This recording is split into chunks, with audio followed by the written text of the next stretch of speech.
खूबसूरती वो चीज़ होती है जो कभी कभी इंसान के लिए भी अभिशाप बन जाती है।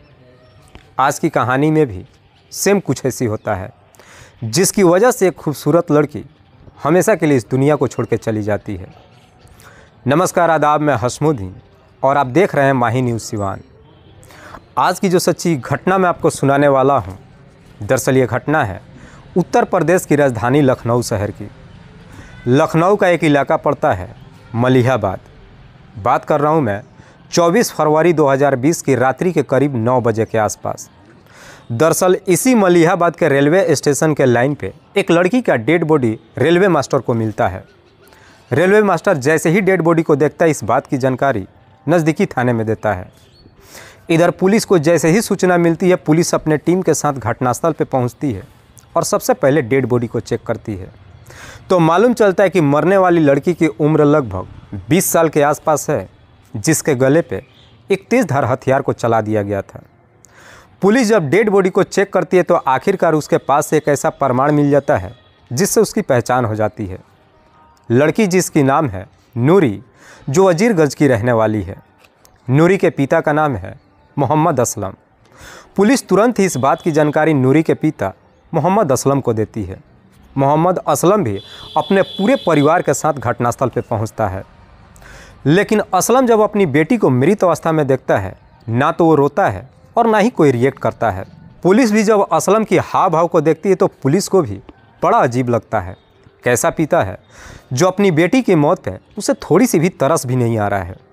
पुलिस सबसे पहले नूरी की डेड बॉडी को अपने कब्जे में लेती है, उसे पोस्टमार्टम के लिए भेज देती है और फिर असलम के ही तहरीर पे धारा 302 के तहत अज्ञात अपराधियों के विरोध में मुकदमा दर्ज करती है और इस केस की छानबीन करना शुरू करती है। पुलिस इस केस की छानबीन करने के लिए सबसे पहले नूरी के मोबाइल नंबर का कॉल डिटेल्स निकालती है। डिटेल्स को जब चेक करती है तो आखिरकार उसमें एक ऐसा नंबर मिल जाता है जिस पे नूरी ने आखिरी बार बातचीत किया था।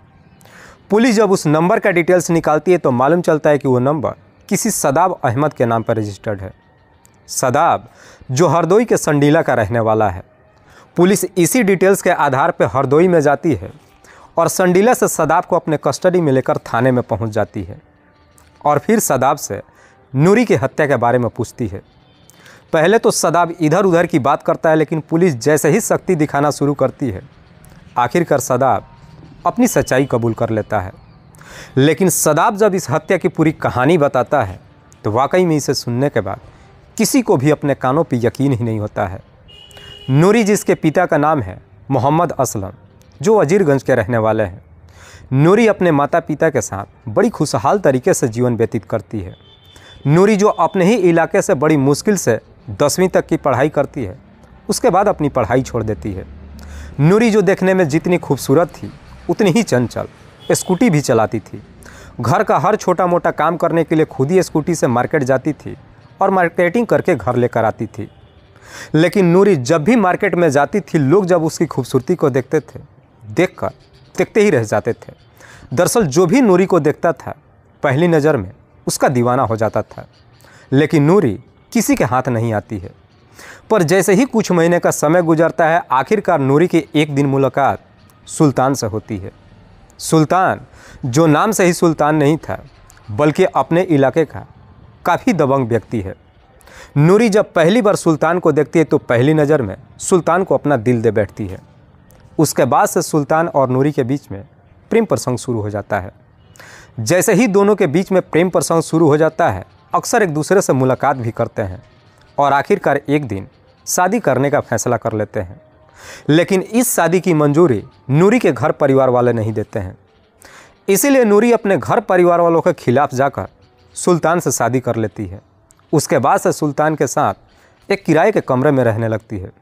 शुरू तो बेहतर समय गुजरता है, लेकिन जैसे ही कुछ महीने का समय गुजरता है, आखिरकार नूरी को भी सुल्तान की सारी सच्चाई मालूम चल जाता है। दरअसल सुल्तान के ऊपर कई सारे मुकदमे दर्ज थे। कई सारे मुकदमे ही दर्ज नहीं थे, बल्कि सुल्तान का नूरी के अलावा भी और भी कई सारे लड़कियों के साथ में प्रेम प्रसंग चल रहा था। सुल्तान जो कभी एक लड़की के साथ कभी टिक ही नहीं सकता था। सुल्तान जो कि अपनी पत्नी के साथ भी नहीं रहता, इधर उधर छिपकर रहता है, क्योंकि उसे डर सताता है कि आज नहीं तो कल उसे पुलिस पकड़ लेगी। इसलिए नूरी भी अब अपने घर में अकेले ही रहती है। लेकिन नूरी को जब सुल्तान की सारी सच्चाई मालूम चलता है, अब उसे अपनी गलतियों पे काफ़ी अफसोस होता है। लेकिन तब तक काफ़ी देर हो चुका था। नूरी चाहकर भी अपने घर वापस नहीं आ सकती थी, क्योंकि नूरी ने जब सुल्तान से शादी किया था, इस वजह से नूरी के घर परिवार वाले उससे हमेशा के लिए रिश्ता ही ख़त्म कर लिया था। नूरी अब कैसे भी करके सुल्तान के समय अपना जीवन व्यतीत करने लगती है। सुल्तान की एक छोटी बहन है गुलबानो। गुलबानो जो ऑलरेडी शादीशुदा है, जिसके पति का नाम है सदाब अहमद। इधर नूरी जब अपने घर में अकेले रहने लगती है, सदाब भी अक्सर नूरी के पास जाता है और उसकी हर छोटी मोटी चीज़ों के लिए ख्याल करना शुरू कर देता है। लेकिन सदाब जब बार बार नूरी के घर जाना शुरू कर देता है, इस वजह से सदाब की पत्नी गुलबानो को अपने पति के ऊपर ही शक हो जाता है, क्योंकि गुलबानो भी नूरी की खूबसूरती देखकर काफ़ी जल रही थी। गुलबानो को शक हो जाता है कि शायद उसका पति का नूरी के साथ में अवैध संबंध चल रहा है। इस बारे में अपने पति से तो बात नहीं करती है, लेकिन ये सारी बातें अपने भाई सुल्तान से बताती है। कहती है कि तुम्हारी पत्नी का मेरे पति के साथ में अवैध संबंध शुरू हो चुका है। जैसे इस तरह की बातें कहती है, सुन करके सुल्तान भी काफ़ी गुस्से में आ जाता है और इसी गुस्से में सदाब के नंबर पे फ़ोन करता है और उसे कहता है कि आज के बाद से तुम्हें मेरे घर पे जाने की कोई ज़रूरत नहीं है। हालांकि सुल्तान तो सदाब को मना कर देता है, लेकिन इसके बावजूद भी सदाब सुल्तान की बात नहीं मानता है और अक्सर नूरी से मुलाकात करने के लिए उसके घर पे जाते ही रहता है। दरअसल सदाब भी कहीं ना कहीं नूरी को पसंद करने लगा था, लेकिन सुल्तान के मना करने के बावजूद भी जब सदाब नहीं मानता है, एक दिन गुलबानो फिर से अपने भाई के नंबर पे फ़ोन करती है और उसे झूठ बोलती है।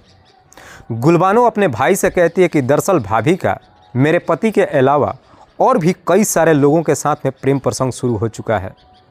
जैसे इस तरह की बातें कहती है, ये सुन करके सुल्तान तुरंत ही नूरी के नंबर पे फ़ोन करता है और उसे समझाने की कोशिश करता है, लेकिन नूरी इस बात को मानने के लिए तैयार ही नहीं होती है कि उसका किसी और के साथ में अवैध संबंध चल रहा है। नूरी कहती है कि गुलबानो सब कुछ झूठ बोल रही है, लेकिन सुल्तान भी अपनी पत्नी की बातों पर यकीन नहीं करता है। दरअसल सुल्तान के दिमाग में एक शक पैदा हो जाता है। बार बार मना करने के बावजूद भी जब नूरी नहीं मानती है, सुल्तान गुस्से में ही नूरी को इस दुनिया से हटाने का तय कर देता है। और फिर जब नूरी को इस दुनिया से हटाने का तय करता है, इस षड्यंत्र में अपनी बहन गुलबानो को भी शामिल कर लेता है। साथ ही साथ सदाब के भी नंबर पर फ़ोन करता है और कहता है कि तुम हमारा साथ दो। हालांकि सदाब सुल्तान की बात मानने के लिए तैयार नहीं होता है, लेकिन सुल्तान की बात जब मानने के लिए तैयार नहीं होता है तो सुल्तान सदाब को धमकी देते हुए कहता है कि अगर तुमने मेरा काम नहीं किया तो मैं तुम्हें भी इस दुनिया से हटा दूंगा। जैसे ही सदाब को मारने की धमकी देता है, अब सदाब अपनी जान बचाने के लिए सुल्तान का काम करने के लिए तैयार हो जाता है। नूरी को इस दुनिया से हटाने के लिए एक तारीख तय करते हैं, 24 फरवरी 2020। दरअसल 24 फरवरी 2020 को सुल्तान को कचहरी में पेश होना पड़ता है अपने तारीख पे। 24 फरवरी 2020 को सुल्तान जब कचहरी के लिए निकलता है, इधर नूरी भी सुल्तान से मिलने के लिए तैयार हो जाती है। नूरी जैसे ही तैयार हो जाती है, गुलबानो ही नूरी को लेकर के कचहरी में जाती है। लेकिन इधर गुलबानो नूरी को लेकर के जब कचहरी के लिए रवाना होती है, पीछे से सदाब भी अपने बाइक से निकलता है।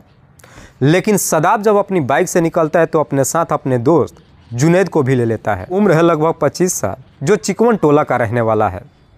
ये चारों जब 2 बजे के आसपास कचहरी में पहुंचते हैं, नूरी सुल्तान से मुलाकात करती है और करीब 4 बजे के आसपास ये चारों वहां से घर के लिए रवाना होते हैं। लेकिन जब घर के लिए रवाना होते हैं तो गुलबानो नूरी को लेकर घर पे नहीं आती है, बल्कि उसे इधर उधर घुमाकर समय व्यतीत करने लगती है। रात्रि के जैसे ही 8 बज जाता है, ये तीनों मिलकर के नूरी को लेकर इसी मलिहाबाद के फरीदीपुर गांव में पहुंचते हैं, जहां पे जब एक सुनसान जगह मिलता है, सदाब एक तेज़धार हथियार को नूरी के गले पे चला देता है, जिसकी वजह से नूरी की घटनास्थल पे ही मौत हो जाती है। उसके बाद से नूरी की मौत को अब आत्महत्या करार देने के लिए और अपने आप को बचाने के लिए नूरी की डेड बॉडी को लेकर के रेलवे लाइन पे रख देते हैं और इसकी मोबाइल को अपने पास रख कर बंद कर लेते हैं और सब के सब अपने घर चले जाते हैं। ये सोच कर के घर चले जाते हैं कि रात्रि की वह जब ट्रेन आएगी, नूरी उस ट्रेन के चपेटे में आ जाएगी। जब उसका डेड बॉडी लोगों को मिलेगा तो सबको यही लगेगा कि शायद नूरी ने अपने आप को ख़त्म कर लिया है। लेकिन रात्रि के 8 बजे के आसपास जैसे ये सब के सब अपने घर जाते हैं, 1 घंटे बाद ही नूरी का डेड बॉडी रेलवे मास्टर को मिल जाता है और आखिरकार इस केस का खुलासा हो जाता है। वाकई में सदाब जब ये पूरी कहानी पुलिस वालों को बताता है, पुलिस सदाब के तहरीर पर उसकी पत्नी गुलबानो और सदाब के दोस्त जुनैद, इन दोनों को भी अपने कस्टडी में लेकर आती है। फिलहाल पुलिस ने इन तीनों आरोपियों को अपने कस्टडी में लेकर इन सब पे गंभीर धारा में मुकदमा दर्ज करके जेल भेज दिया है। दोस्तों, इस पूरी घटना के बारे में आप क्या सोचते हैं? आप अपनी राय हमें कमेंट बॉक्स में ज़रूर दीजिएगा। तब तक के लिए जय हिंद, जय भारत।